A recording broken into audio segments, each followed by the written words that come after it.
మనం ఈరోజు సంతోషం గురించి మాట్లాడుకుందాం. ఇతరుల సుఖ సంతోషాలను మీ సుఖ సంతోషాల వలనే భావించడం, అట్లే ఇతరులకొచ్చిన సమస్యలను కూడా మీ సమస్యల్లాగానే భావించడంలో సంతోషకరమైన జీవన రహస్యం దాగి ఉన్నది. అంటే ఇతరుల్ని మీరు సంతోషపరచగలిగితే సంతోషం అనేది తద్వారా మీకు లభిస్తుందన్నమాట.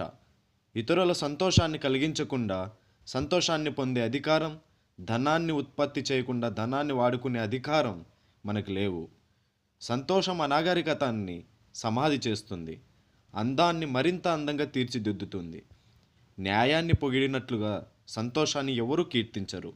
సాధా సాధారణంగా సంతోషాన్నిపై నుంచి ప్రసంగించిన దీవెనగా భావిస్తారు. పొగడ్త కంటే సంతోషం చుట్టూనే ఔన్నత్యం దాగి మనకి కనిపిస్తాయి. సంతోషంగా ఉన్నప్పుడు ఎవరు కపటులుగా ఉండరు. నిమిషాన్ని సంపూర్ణతతో నింపడమే సంతోషం. ఎదుటి వారిని సంతోషింపజేసే ప్రయత్నంలోనే నిజమైన సంతోషం ఇమిడి ఉంది.